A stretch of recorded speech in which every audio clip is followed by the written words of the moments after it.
좋은 아침입니다. 아침에 하나 뉴스 종합 비타민 아침의 매일경제 김우미입니다. 오늘의 일면 같이 들어가 보실까요? 매일경제입니다. 의료사고 처벌 면제, 정부 특별법 속도전입니다. 네, 의료사고가 난다고 해도 이 필수 의료진에 대해서는 처벌을 좀 면제해 줄 수 있는 내용의 이 법안, 이 특별법을 만드는데 좀 속도를 내고 있다라는 겁니다. 사실 이번 만들겠다라는 얘기는 진즉부터 얘기가 있었는데 실제 착수하진 않았었죠. 근데 여기에 대해 속도를 낸다는 거 결국 현재 강대강 대치 국면에서 당근으로 정부가 들고 있는 당근책 아니겠느냐라는 생각이 좀 듭니다. 근데 그럼 당근만 들었느냐? 다음 기사 볼까요? 동아일보입니다. 정부, 의협 전현직 간부 등 5명 첫 고발. 네, 지금 의협의 전현직 간부들에 대해서 여기 보겠습니다. 의료법 위반, 업무방해 교사 등의 혐의로 5명에 대해서 처음으로 고발을 했다라는 겁니다. 요거는 채찍이 될 수 있겠죠. 당근과 채찍을 양손에 든 정부입니다. 논의가 잘 이뤄질 수 있었으면 좋겠네요. 네, 다음 기사 보겠습니다. 중앙일보입니다. 임종석마저 비명 행사. 네, 임종석마저 비명 행사. 민주당 이재명당 됐다. 쌍따옴표가 붙었습니다. 어제 민주당 의총이 있었죠. 의총에서 이런 얘기가 터져 나왔다는 겁니다. 의총이 있기 직전에 임종석 전 실장에 대해서 사실상 이 컷오프가 지금 된 그런 이 입장 발표가 있었습니다. 그 뒤에 있었던 의총 이재명당 다 됐다라는 얘기예요. 관련해서 다음 기사까지 좀 이어서 볼까요? 경향입니다. 민주당 임종석 컷오프 문명 갈등 일촉즉발입니다. 경향은 지금 이 임종석 실장의 컷오프로 인해서 문명 갈등이 일촉즉발, 아직 터지지 않았습니다. 아슬아슬 긴장 상태다라는 거죠. 살짝 건드리기만 해도 터질 수 있을 만큼 팽팽한 상태다라고 지금 얘기를 하고 있습니다. 그러면 다음 기사까지 좀 이어서 보겠습니다. 조선일보입니다. 조선일보, 임종석 컷오프, 불붙은 문명 충돌입니다. 아까 경향신문은 문명 갈등 일촉즉발이다라고 얘기를 했어요. 아직 터지지 않았다라는 건데 조선일보는 이미 불이 붙었다라는 겁니다. 불이 붙었고 갈등이 아니라 충돌이다라는 겁니다. 살짝 좀 결이 다르죠. 네, 어제 임종석 전 실장의 컷오프 굉장히 파장이 컸습니다. 그 얘기 저희가 잠시 뒤에 대담으로도 좀 같이 짚어보겠습니다. 다음 기사 볼까요? 세계일보입니다. 네, 200년 중립 스웨덴 나토 합류 확정입니다. 200년 동안 군사적으로 중립 이 위치를 지켰던 스웨덴이 이번에 나토 북대서양조약기구죠. 미국 중심의 군사동맹인 나토에 합류하기로 확정을 했다라는 겁니다. 네, 더 이상 중립으로 있지 않겠다라는 얘기인 거겠죠. 나토 회원국이 지난해 4월이었었나요? 핀란드에 이어서 지금 스웨덴까지 계속 늘어가고 있습니다. 미국 중심의 군사동맹 나토 이 회원국이 늘어나고 있다는 거, 러시아는 상당히 좀 불편한 소식이겠죠. 근데 러시아도 그럼 가만히 있느냐? 여기에 대항해서 14년 전에 없었던 군사 조직을 또 부활시켰습니다. 미국과 러시아를 중심으로 신냉전 체제가 격화되고 있는 거 아니겠느냐라는 얘기가 그래서 지금 같이 나오고 있습니다. 다음 사진 기사 같이 볼까요? 네, 이게 누굽니까? 네, 나훈아 씨입니다. 가황이란 이름이 앞에 붙죠. 가황, 나훈아. 근데 대체 오늘 사진에 왜 등장한 것이냐? 요걸 좀 같이 볼까요? 네, 고마웠습니다. 여기까지 왔습니다. 마이크를 내려놓는다는 게 이렇게 용기가 필요할 줄은 미처 생각지 못했습니다. 박수 칠 때 떠나라는 쉽고 간단한 말의 깊은 진리의 뜻을 저는 따르고자 합니다. 라고 얘기를 했습니다. 세월의 숫자만큼이나 가슴에 쌓인 많은 이야기들을 다 할 수 없기에 볼드체예요. 고마웠습니다. 라고 얘기를 했습니다. 근데 지금 이 나훈아 씨가 직접 쓴 편지입니다. 네, 이 편지 어제 이 소속사에서 어떻게 보면 보도자료처럼 언론에도 지금 전달이 됐는데요. 나훈아 씨 지금 마이크를 내려놓는다, 박수 칠 때 떠나라라는 이 표현에서 알 수 있겠습니다만 이제는 좀 은퇴를 하려고 한다라는 뜻을 내비쳤습니다. 1966년에 데뷔를 했죠. 58년이 됐습니다. 박수 칠 때 떠난다는 게 정말 어려운 일인데 이런 일을 또 한 번 걸어가겠다. 라고 말하는 걸 보니까 가황이라는 얘기가 괜히 붙는 게 아니구나라는 생각이 또 절로 듭니다. 네, 아침의 매일경제 뉴스 종합 비타민 언제나처럼 좀 TV로 크게 보시다가요. 궁금한 점 유튜브 댓글 남겨주시면 같이 얘기를 좀 해보겠습니다. 오늘 함께해 주실 분들 소개합니다. 안녕하세요.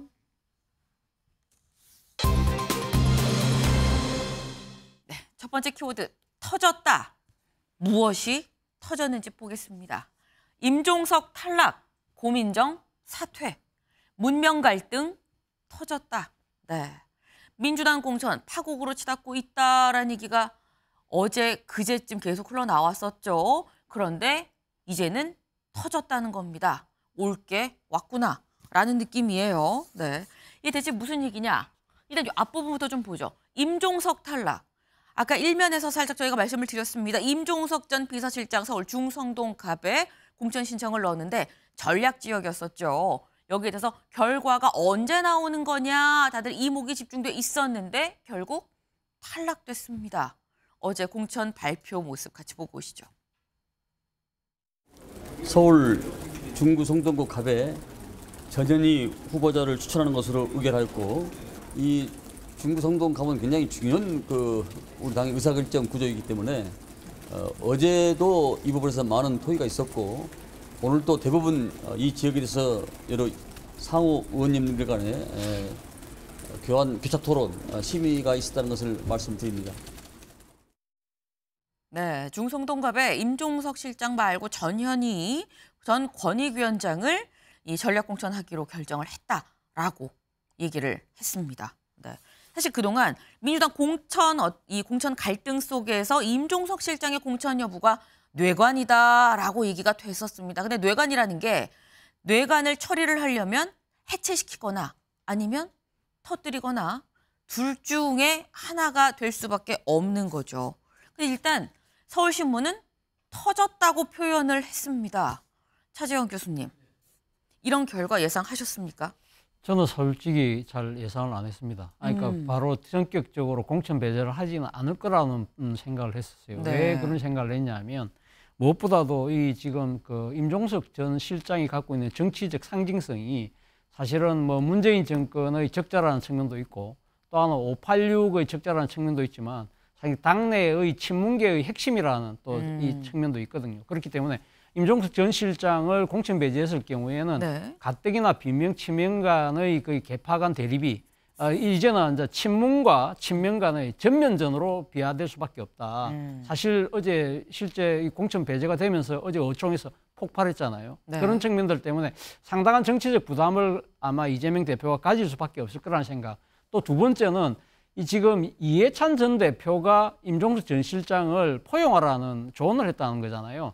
사실 지금 당내에 여러 가지 공천 갈등이 빚어지면서 이 지금 이재명 대표를 그동안 뭐 이렇게 지지하는 듯이 보였던 당내 원로들이 다 등을 돌리고 있는 측면이 있는 거잖아요. 특히 두 전직 총리가 이런 상황이라고 하면 내가 더 이상 도울 수 없다는 선언까지 놓은 상태에서 아마 이재명 대표 입장에서는 마지막 비빌 언덕이 이해찬 전 대표가 아니었을까. 그렇다고 한다면 설사 다른 분들이 뭐 선대위원장을 못 쓴다 하더라도 이해찬 전 대표 내세우면 되겠지라고 아마 생각했을 법한데 그런 분조차 포용하라고 했는데 그걸 반대했다는 거잖아요. 네. 그리고 또 하나 그러니까 또 제가 생각했던 것 중에 하나는 문재인 전 대통령의 존재라는 거죠. 문재인 전 대통령을 찾아갔을 때 평산마을에 갔을 때 문재인 전 대통령이 친명 비명 그러니까 친문 친명이라는 그런 네. 프레임으로 나누지 말라고 신신당부를 했잖아요. 그래서 여기에 이야기 그러니까 하답을 했던 것이 용광로 단합이었는데 이런 것들을 종합해 봤을 때 제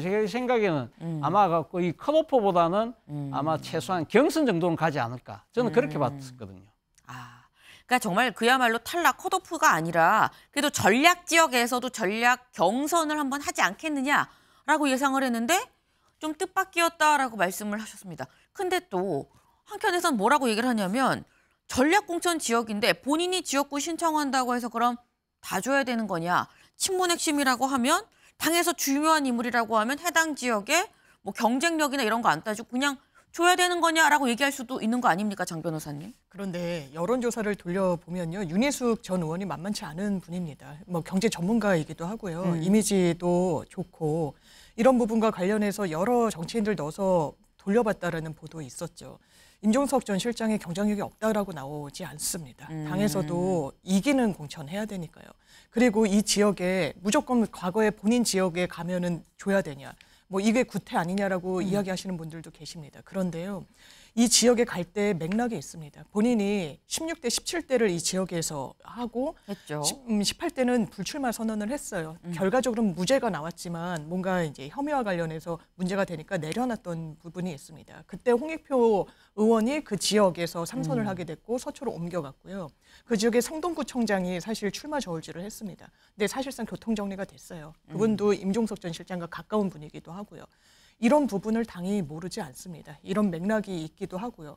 그런데 이제 와서 뭐 운동권 척살이니 이런 프레임에 민주당이 같이 함께할 필요가 없습니다. 저는 뭐 시대 정신까지 언급하는 국민의힘의 전략이 상당히 한가하다는 생각이 들거든요. 집권 여당의 총선 전략으로서. 그런데 이 부분을 우리의 어떤 과제로 이야기를 하면서 임종석 전 실장이라는 상징적인 인물에 공천을 주지 않는다. 좀 아쉬운 부분이 있죠. 임종석 전 실장한테 굳이 국민의힘의 프레임인 운동권이라서 안 준다라고 얘기를 하는 건 좀 아쉬운 부분 아니겠느냐라고 말씀을 하셨어요. 임종석 전 실장 경쟁력이 없는 것도 아니다. 이기는 공천해야 되는 거 아니냐 말씀을 하셨는데 결과론적으로 어제 일단 공천에서 지금 탈락을 했습니다. 그러다 보니까 오늘 만평이 어떤 게 나왔느냐. 이런 만평이 나왔습니다. 네. 소리 지르고 있어요. 네. 비명입니다. 네. 뭉크의 절규를 보는 듯한 모습이죠. 뒤에서 이재명 대표가 가려지지 않는 나무 뒤에 지금 숨어서 보고 있습니다. 지금 임종석 공천 배제 임종석 실장이 비명을 지르고 있다라는 건데 최수영 위원님. 네. 결국 비명이라서 안 준 거 아니냐 뭐 약간 이런 느낌인데요. 어떻게 보셨습니까? 뭐 비명이라서 안 좋겠습니까? 뭐 사실은 친문의 리더였으니까 더 안 좋겠죠. 저는 사실 제가 이거를 좀 저 사태를 좀 제가 심각히 보는 거는 네. 사실 한 달 전쯤인가에 이른바 그 대선 패배 책임론이 불거졌잖아요. 네. 전 정부 책임이냐? 그러니까 바로 이 책임이냐? 근데 임종석 실장의 컷오프로 이건 지난 대선 패배는 이재명의 책임이 아니라 문재인의 책임이라고 저는 선을 그은 상징적 사건이라고 생각합니다. 이게 그냥 간단히 볼 일이 아니라 네. 그 논쟁이 분명히 있었고 이명박 공관위원장도 책임 있는 분들은 공천받지 말아야 한다고 얘기했는데 그 말이 현실화되면서 그렇다면 지난 대선 패배 책임은 뭐 우리 모두의 책임이고 했던 게 임종석 전 실장이잖아요. 네. 그게 아니라는 거죠. 문재인 정부의 책임이고 이번 총선은 이재명으로 치른다. 아무 책임 없다라는 이른바 면죄부 저는 그 컷오프라고 생각을 하는 겁니다. 그래서 이 사건이 심각할 수밖에 없는 거고 그래서 친문 진영에서는 우리가 그러면 이제 적폐의 이제 굴레를 우리가 쓰고 가야 하느냐 아마 이게 어젯밤에 심각히 논의됐던 지점인 것 같아요. 그래서 오늘 이제 임종석 전 실장이 지금 기자회견에 예견돼 있지만 저는 이제 단순히 본인이 출마한다 안 한다의 지금 여부가 아니라 이 사태를 그러면 이제 친명계에서 이렇게 선전포고를 했으니 네. 자 그럼 우리는 어떻게 조직적으로 대응할 것인가 이게 원 포인트로 뭐 임종석을 출마하나 무소속 이런 차원이 전 아니라고 보고 네. 그래서 이제 지금 또 일각에서는 이런 얘기도 하겠죠. 노영민 전 실장과 윤영찬 수석의 공천 결과를까지 한번 봐보자로 얘기를 할 수 있을 겁니다만은 그러기에는 지금 너무 선을 넘어 레드라인을 넘었다. 이미 넘었다. 네, 그래서 저는 임 실장의 사태가 함의하는 게 저는 그런 것까지 포함한다고 봅니다. 지금 말씀이 사실 시간이 살짝 조금만 거슬러 올라가면 앞서서 있었던 논쟁 중에 하나가 이번 총선에서 공천, 이 지난 대선 패배 등등의 책임 있는 사람은 나오면 안 되는 거 아니냐라는 얘기가 있었을 때 그럼 그 책임 누구한테 있느냐? 임종석 실장을 비롯한 친문 쪽에서는 모두의 책임이다라고 얘기를 했는데 친명계 쪽에선 이건 우리가 아니라 너네 책임이다. 친문의 책임이다. 명은 아니다라고 얘기를 했었다라는 거죠. 거기에 대해서 이번에 임종석 전 실장이 탈락했다는 건 확실하게 이건 친문 책임이다라고 딱 못을 박은 선을 그은 것 아니겠느냐라고 말씀을 지금 하셨습니다. 근데 말씀 중에 얘기가 나왔죠. 오늘 임종석 전 실장의 기자회견이 예고가 돼 있습니다. 언제 하느냐. 오늘 오전 11시 40분에 국회에서 기자회견 하겠습니다라고 언론한테 지금 이미 예고를 했어요. 근데 여기서 나타낼 입장, 장윤미 변호사님. 어떤 입장을 나타낼 거라고 보십니까? 아마 본인의 뜻을 굽히기가 지금 여건상 쉽지는 않을 겁니다. 무소속 출마합니까? 이거 그렇게까지는 뭐 단정하기는 어렵겠지만요. 네. 이게 임종석이라는 개인 정치인의 문제를 이미 뛰어넘어 버린 것 같아요. 왜냐하면 뭐 멸문이다라고 의총장에서 공식적으로 언급이 나올 정도로 네. 좀 격앙된 분위기가 분명히 있는 거 아니겠습니까? 그렇다면 당의 결정을 수용하고 겸허히 내가 불출마를 하겠다라고 과연 할 수 있을 것인지, 아니면 전략공간위에서 뭐 다른 지역의 공천 가능성을 완전히 배제한 건 아니기는 합니다. 네. 그런데 지금 총선이 42일밖에 남지 않았어요. 임종석이라는 정치인을 다른 지역으로 보낸다? 그 부분은 뭐 송파갑 같은 경우에는 본인이 가지 않겠다고 공식화한 부분도 있고요. 이거는 또 타 유권자에 대한, 이게 그냥 여러 명이 논의되다가 그 지역에서 선별해서 한 명을 전략공천하는 거랑 이 시점에 이 지역에서 성동갑에서 계속 뛰었던 후보를 옮겨 심는 거랑은 또 차원이 다르거든요. 사실 그런 옮겨심을 내도 임종석 실장이 그렇죠. 가겠다고 해야 그렇죠. 할 수 있는 거잖아요. 그렇기 때문에 아마 오늘 기자회견을 예고해두고 사실 어제 오후에도 캠프에서 회의를 계속했던 것으로 알고 있는데 네. 아마 물러나겠다는 일성으로 오늘 기자회견이 마무리되지는 않지 않을까라고 저 개인적으로는 추측해 봅니다. 단순히 수용하겠다는 아닐 것이다. 뭔가가 있을 것이다. 라는 말씀을 하셨어요. 그 뭔가가 무엇이냐, 어느 정도 수위로 나올 것이냐가 사실 관건이죠. 네. 그 임종석 전 실장의 기자회견에 이목이 집중되는 이유가 다음 기사를 좀 보겠습니다. 비명계 구심점 될까? 임종석 전 실장이 지금 공천에서 탈락, 배제가 된 상태에서 그렇다면 비명계 구심점이 되는 것이냐? 신조 대변인님, 어떻게 보십니까? 저는 일단 기본적으로 임종석 전 실장이 구태 정치의 표본이고 이번 총선을 통해서 심판받아야 할 대상이라고 생각합니다. 그 지점에는 변함이 없지만 좀 민주당의 공천 과정을 보면 좀 안타깝기도 해요. 그러니까 지금 이재명 대표가 흔히 언론에서 그런 분석을 많이 하는 거 아닙니까? 임종석 전 실장이 원내에 진출하게 되면 친문의 구심점이 돼서 본인의 당권 가도나 향후 대권 가도에 지장을 일으킬 만한 그렇기 때문에 이번에 컷오프를 시켰다 뭐 이런 분석이 많은 걸로 알고 있는데 네. 저는 오히려 지금 이재명 대표의 행태가 임종석 전 실장은 물론이고 친문 진영을 더 키워주고 있다고 생각합니다. 굳이 이렇게까지 안 해도 될 문제인데 지금 이재명 대표의 사실상 그 친문 학살 공천을 통해서 오히려 임종석 전 실장과 친문 진영을 더 결집시키고 그들을 향한 국민적 지지를 끌어올리고 있다라고 생각을 하고 있는데요. 네. 그런 지점에서 사실 이제 문재인 전 대통령의 입장이 굉장히 중요해졌다고 생각합니다. 문재인 전 대통령이 한 언론 보도에 의하면 지난번 양산회동에서 이재명 대표한테 임종석 전 실장을 비롯해서 3명에 대한 공천을 특별히 좀 배려를 요구했다라는 거 아니겠습니까? 그런 상황에서 그 3명, 그러니까 나머지 2분은 뭐 누군지 아직 확인이 불가능하지만 그 중에 한 분이신 임종석 전 실장이 지금 사실상 컷오프 되면서 문재인 전 대통령이 굉장히 자존심이 상했을 거라고 봅니다. 그렇기 때문에 지금 상황에서는 이제 문재인 전 대통령이 어떤 입장을 갖고 있는지 그리고 그 내는 그 메시지에 따라서 친문들의 이제 정치적 행보가 좀 관심을 좀 둬야 될 것 같고 그런 지점에서 저는 친문이 오히려 더 살아날 기회가 지금 생겼다 그렇게 네. 판단합니다. 네. 지금 말씀 중에 그런 얘기가 나왔죠. 지금 일단 만약에 임종석 전 실장이 원내로 들어온다 그러면 친문의 구심점이 돼서 이재명 대표의 대권 가도에 뭔가 해가 될 수 있기 때문에 안 한 거 아니겠냐는 얘기도 그래서 있는 거 아니냐라는 말씀을 지금 하셨어요. 근데 지금 보면 공천을 줘서 원내에 들어오면 친문 구심점이 되는 거 아니냐는 우려가 있었다고 하는데 지금은 공천에서 배제됐습니다. 배제된 시점에도 그럼 비명계 구심점이 되는 것이냐라는 얘기가 나와요. 차재원 교수님. 네. 이래도 구심점, 저래도 구심점. 어떻게 된 겁니까? 양쪽 다 구심점이 되는 셈이네요.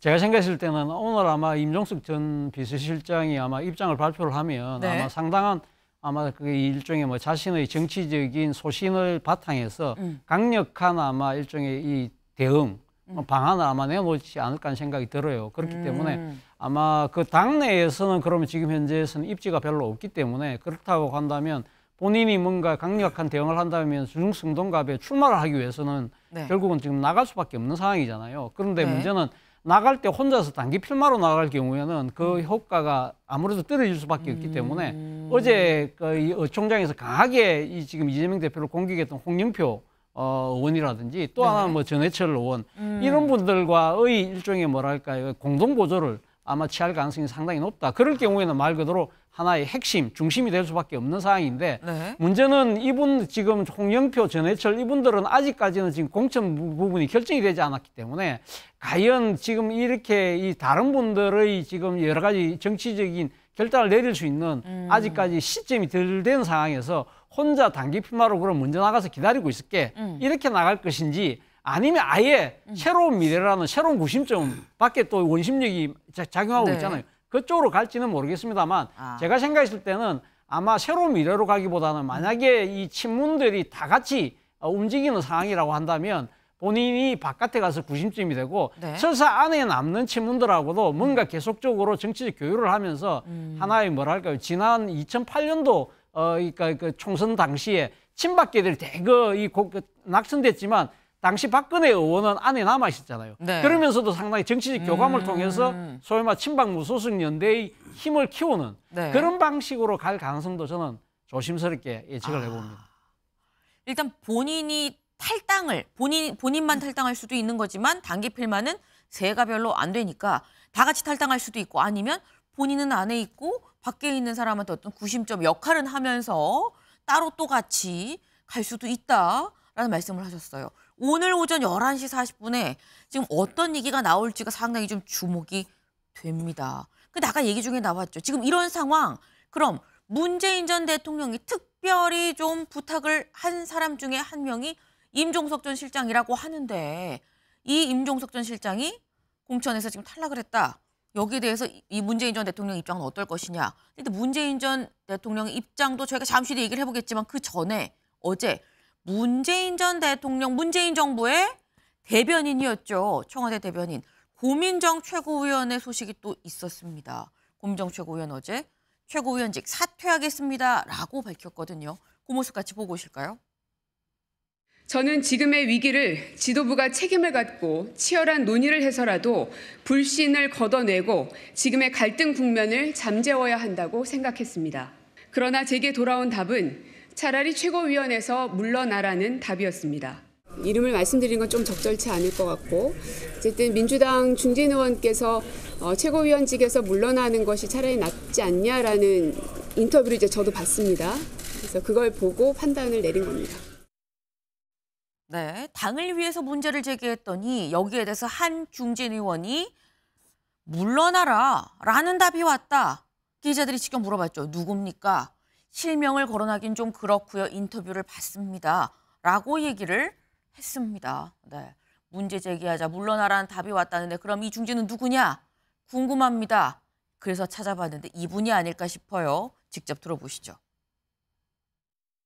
당무를 거부한다고 하는 것은 최고위원회에서 바람직한 태도가 아니죠. 최고는 어차피 합의기구인데 저는 그런 측면에서 좀 더 책임 있는 자세가 필요한 게 아닌가. 최고위원이 당무를 거부하려고 하면은 그 전에 본인이 난 당을 최고는 못하겠다고 하는 게 차라리 낫겠죠. 제가 아침에 그 어느 방송에 가서 했던 얘기에 저는 맥락을 보면 사퇴하지 말라는 취지였습니다. 오히려 더 책임감을 갖고 적극적으로 최고위원회에서 본인의 의견을 내줬으면 좋겠다. 그런 취지로 얘기한 겁니다. 네, 친명계 좌장이라는 표현이 앞에 붙죠. 정성호 의원의 인터뷰였었던 것으로 보입니다. 지금 정홍 의원도 직접 내가 아침에 라디오 인터뷰를 했는데 그게 그 내용이 아니었어요. 나가라는 얘기 아니었습니다. 오히려 빨리 당무에 복귀하시라는 얘기였습니다. 라고 또 얘기를 하는 모습까지 저희가 좀 같이 봤는데 최수영 의원님. 네. 지금 정성호 의원은 왜 그만두는 거야? 그 얘기가 아니었다고 지금 이 얘기예요. 근데 지금 보면 사실 고민정 최고위원도 그렇고요. 정성호 의원도 그렇고요. 지금 이른바 공천과 관련해서 논란이 있는 당사자들은 아니거든요. 논란이 있는 당사자가 아닌데도 약간 감정적인 갈등 국면까지 가다. 이거는 공천 갈등이 외곽 지역으로 더 확산되고 있는 거 아닌가라는 생각이 좀 듭니다. 그렇습니다. 그러니까 지금 고민정 의원이 누굽니까? 그러니까 유일하게 최고위원회에 남아있는 친문의 말하자면 친문 그러니까 몫은 아니지만 그렇게 당선된 최고위원 아닙니까? 근데 이제 공천도 받았어요. 그렇죠. 그런데 그 사람이 이제는 사라졌어요. 최고위원회에서. 그러면 이제는 공식적 의사결정 기구에서 친문의 목소리를 낼 사람은 아무도 없다는 얘기죠. 이제부터 국면은 오히려 친명 일변도에 더 속도를 낼 수 있는 여건이 마련된 겁니다. 근데 여기서 주목해 볼 만한 것은 뭐냐면 정성호 의원이 누굽니까? 아무 당직도 없어요. 공식적 기구를 맡고 있는 것도 아무것도 없어요. 근데 네. 저분의 한마디가 지침이 됩니다. 지난번 우리 현근택 변호사 사건 때도 문자 주고받으면서 징계 수위 결정하잖아요. 저분이 뭐 징계위원장입니까? 근데도 다 하잖아요. 근데 지금도 마찬가지예요. 그러니까 쉽게 말해서 정성호 의원이 친문 진영의 의사를 대변했다고 고민정 의원은 판단한 거죠. 고민정 의원이 분명히 자기가 많은 여러 가지 의견과 의사를 제시했는데 받아들여지지 않잖아요. 그럼 우리가 네. 침묵도 하나의 의사 표시 방법이라고 하지 않습니까? 그래서 본인이 그래서 거부하고 안 나간 거예요. 안 나가니까 차라리 그럴 거면 그만둬라라고 얘기하는데 이게 지금 임종석 컷오프 등등 지금 비명 학살, 이른바 또 그 친문 진영에 대한 공천 컷오프와 굉장히 이제 맞물려 있다는 거죠. 그래서 저는 사실 또 그렇다고 해서 고민정 의원이 조금 약간 그 무책임한 모습도 보인 건 맞아요. 왜냐하면 끝까지 남아서 저항을 하든가 해줘야 되는데 이제 그렇게 버리면은 친문 마음대로 하는 거 아닙니까? 그리고 본인은 지역구 가서 선거운동 하겠다는데 본인만 당선되면 된다는 그런 인식으로도 비춰질 수 있어서 저는 말하자면 명분은 좋았지만 마지막 처신의 모습은 별로 그렇게 썩 아름답지 못했다고 평가합니다. 명분은 있었지만 그래서 그렇게 이 최고위원직을 내려놓고 나온다고 하면 이제 최고위 자체가 친명 일색이 되는 거 아니겠느냐라는 우려의 뜻도 지금 같이 말씀을 주셨습니다. 그런데 지금 임종석 전 실장에서 지금 시작된 지금 고민정 최고위원까지 사퇴한 요 지금의 상황, 요게 끝이 아니다. 더 남아있다라는 얘기가 나옵니다. 다음 기사 볼까요? 네. 명문정당 아닌 멸문정당이 될 판이다라는 얘기가 나옵니다. 친문 핵심 등 공천 탈락 위기다. 아직 탈락이 되진 않은 사람들도 있다라는 겁니다. 개딸, 임종석 다음은 노영민이란 얘기도 나온다라는 거예요. 그럼 지금 여기서 말하는 공천 탈락 위기에 있는 친문 핵심들이 누가 있느냐 같이 좀 볼까요? 네. 위기에 몰린 문정부 출신 주요 인사입니다. 첫 번째가 노영민 전 비서실장이에요. 네. 지금 경선 예정이죠. 윤영찬 전 수석, 네, 윤영찬 의원 역시나 네, 지금 10%에 든다고 통보를 받았고요. 이렇게 되면 30%가 감점이 됩니다. 경선할 예정이죠. 고민정 최고위원은 단수 공천을 받았습니다만 아까 말씀드렸지만 일단 사퇴를 했고 홍영표 의원도 아직 발표를 안 했습니다. 근데 계속 경선하는 거야 아니야 뭐 이런 얘기가 흘러나오고 있고요. 전해철 의원 마찬가지입니다. 경선 가능성, 경선한다 안 한다도 얘기가 안 나왔어요. 황희 의원 지금 친명 인사랑 경선이 확정이 됐습니다. 지금 줄줄이 문재인 정부 때 주요 인사들인데 지금 다 결정이 안 된 사람들 혹은 경선을 할 예정인 사람들 이거 탈락하는 거 아니냐라는 얘기가 나오고 있습니다. 지금 다음은 노영민 전 실장 아니냐라는 얘기.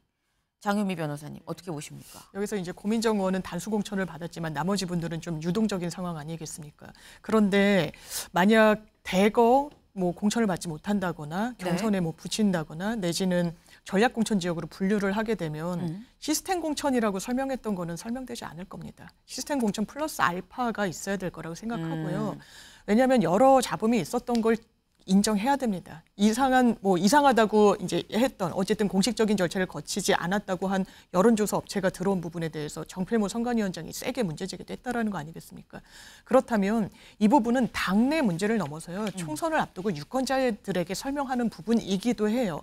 그렇기 때문에 뭐 이른바 강성 지지층들이 누구는 되고 누구는 안 된다. 이건 민주주의가 아닙니다.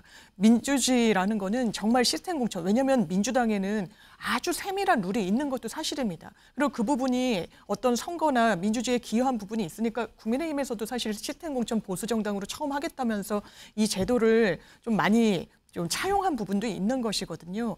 그렇다면 이런 어떤 선의의 경쟁을 해야 되지 누구를 배척하고 누구를 옹이하는 방향으로 민주당이 공천하면요.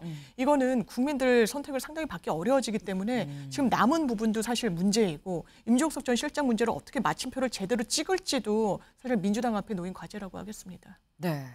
임종석 전 실장의 공천 탈락은 이미 확정이 됐지만 남아있는 사람들의 공천이 어떻게 되는지를 보고 지금 이게 시스템 공천이 제대로 작동을 하고 있는지 아닌지를 국민들이 판단하지 않겠느냐라는 말씀을 하셨습니다.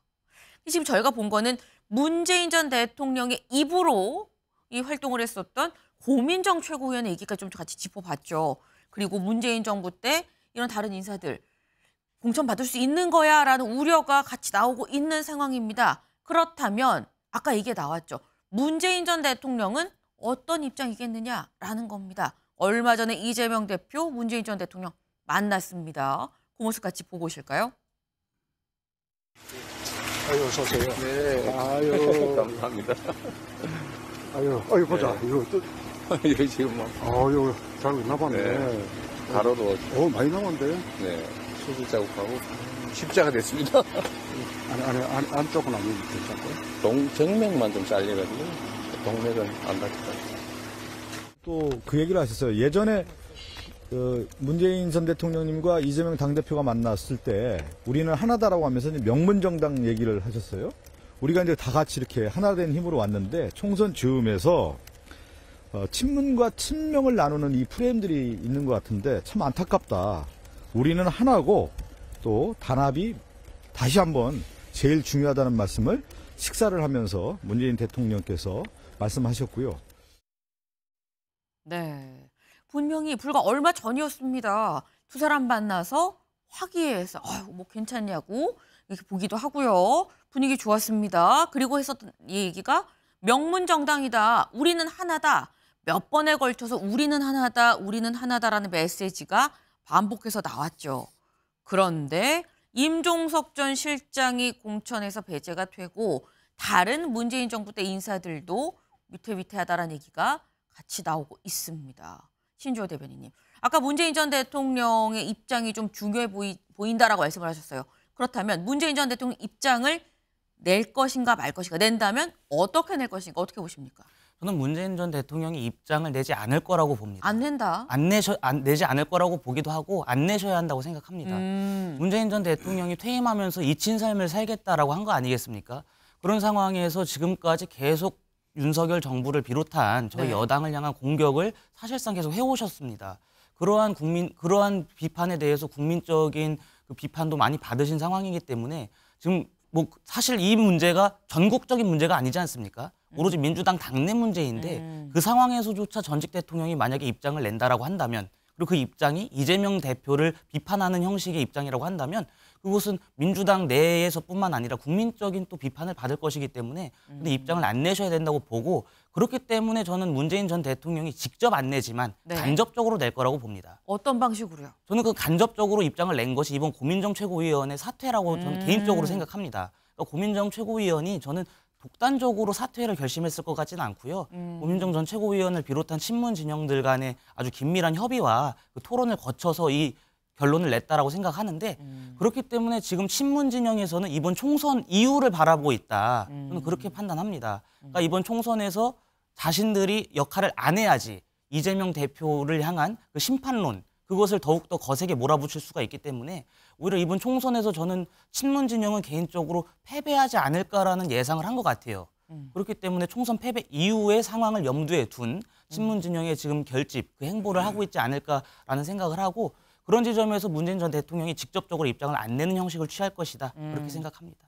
문재인 전 대통령이 입장을 안 낼 것이고 안 내야 된다라고 말씀을 하셨어요. 하지만 간접적으로 고민정 최고위원이 최고위원직을 내려놓는 것 자체가 간접적으로 문재인 전 대통령의 의사표현 아니겠느냐, 논의가 없이 내려놨겠느냐, 뭐 그런 말씀도 지금 같이 주셨습니다. 일단 문재인 전 대통령이 입장을 내든 안 내든 일단 심기가 썩 좋지는 않을 것 같다. 좀 불편할 수밖에 없는 상황이 지금 전개가 되고 있습니다.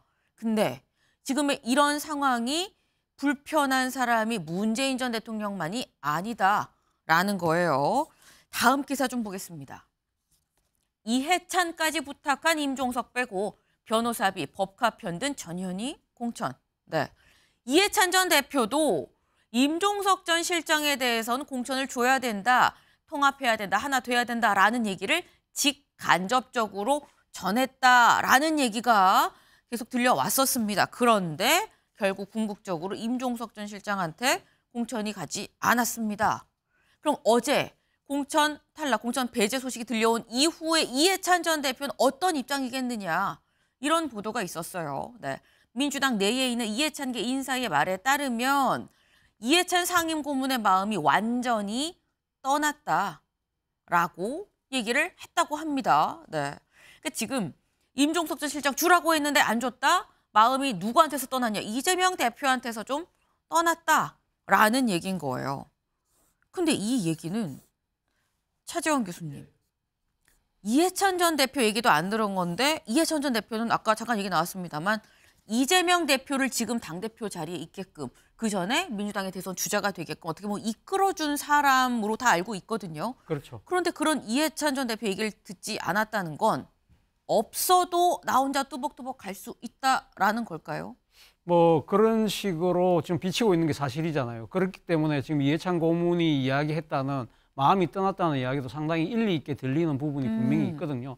저는 사실 이해찬 이제 고문이 이재명 대표에게 임종석 전 실장을 포용하라는 의미는 단순하게 이 친문계의 반발, 친문계의 핵심이니까 그리고 또 자신이 또 사실은 문재인 정권 탄생에 상당히 기여했던 한 사람이기 때문에 뭐 그런 측면에서 이야기했다는 그 차원을 넘어서 제가 생각했을 때는 소위 말하는 친문계의 집단 반발로 인해서 당의 내분이 내전으로 확대되면 총선 승리는 어렵다. 문제는 가면 총선 승리가 어렵게 될 경우에는 윤석열 정권에 대한 심판. 왜 윤석열 정권을 심판해야 되느냐? 민주주의 후퇴, 민주주의 위기라는 이 당면한 이 시대적 과제를 자칫 놓칠 수 있다는 그러한 판단 때문에 아마 지금 임종석 전 실장의 포용을 강하게 주장했던 측면이 분명히 있거든요. 그렇기 때문에 아마 어제 민주당의 공천 배제, 임종석 실장에 대한 공천 배제가 자칫 총선 패배로 갈지도 모른다. 이런 상황이라고 한다면 내가 엄중한 경고를 해야 되겠다는 생각을 아마 분명히 했을 것 같고요. 또 하나 지금 이해찬 고문도 상당히 사람이잖아요. 아마 나름대로는 그나마 내가 그래도 이재명 대표를 마지막으로 내가 참 이렇게 옹호해주는 사람이었는데 내 말까지 안 들어? 그렇다고 한다면 이재명 대표의 의도는 뭘까? 솔직히 말해서 본인 생각에는 순명 100%의 이재명 민주당을 만들려고 하는 거 아니야? 이건 문제 있지라고 판단했을 가능성이 있지 않을까 하는 생각도 듭니다. 네. 지금 이해찬 전 대표로 약간 빙의가 돼서 말씀도 하셨어요. 이거는 순도 100% 이재명당 하는 거 아니야? 라는 이건 아니지라고 생각하지 않았겠느냐라는 말씀도 지금 하셨는데 근데 그럼 여기서 드는 생각이 박수영 의원님. 지금 앞에서 문재인 전 대통령 얘기도 했고요. 지금 이해찬 전 대표 얘기도 나왔습니다. 그러면 이재명 대표는 이번 총선을 문재인도 없고 이해찬도 없이 이재명 혼자서 치를 수 있다고 보십니까? 저는 그 전략적 오판이죠. 그러니까 지금 여러 가지 지표들이 그렇지 않습니까? 지난해 1월까지만 해도 정권 심판론이 굉장히 높다는 평가들이 굉장히 많았잖아요. 근데 지금 정권 심판론이 온데간데 어떻게 사라져 버렸어요. 오히려 저는 정당이 굉장히 유권자들로부터 외면받는 가장 큰 그 요인 중에 하나가 당내 내분이라고 봅니다. 그런데 이게 가장 드러나는 공천이 여기서 저는 이제 국민들이 평가해 주는 거죠. 우리가 2008년 공천 한번 생각해 볼까요?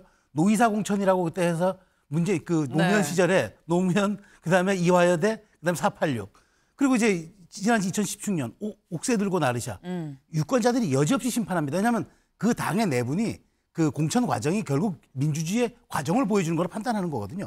그래서 저는 이렇게 생각합니다. 그러니까 위기는 원래 두 얼굴이 있습니다. 하나는 전화위복이 될 수 있지만 하나는 파국으로 치달을 수 있습니다. 위기는 두 얼굴 양면성을 갖고 있는데 저는 후자에 가깝다고 봐요. 지금 이제 제가 레드라인을 넘었다는 건 통제불능의 선인데 그러니까 이재명 대표는 이번 선거의 총선에서는 패배가 중요하지 않다. 이게 이재명의 당을 민주당을 만드는 게 중요하다고 이미 방점이 찍힌 것 같아요. 이런 속도감 가지고 지금 밀어붙이는데 그렇다면 이걸 제어할 수 있는 방법은 저는 당내에서는 이제 제어 장치가 없고 그렇다면 이제 이런 전략적 오판에 대해서 결국은 유권자들이 심판할 수밖에 없을 것 같은데 이제는 성동갑의 결과뿐만 아니라 수도권 선거에 대한 패배도 아마 이재명 대표가 오롯이 져야 하지 않을까. 저는 그렇게 생각합니다. 지금 이미 레드라인을 넘어섰다. 통제 불능 상태다라고 말씀을 하셨습니다. 근데 저희가 사실 지금 얘기한 거는 임종석 전 실장 공천 배제 그리고 고민정 최고위원의 사퇴뿐인 사실 요게 다가 아닙니다. 어제 더 많은 일들이 사실 있었습니다.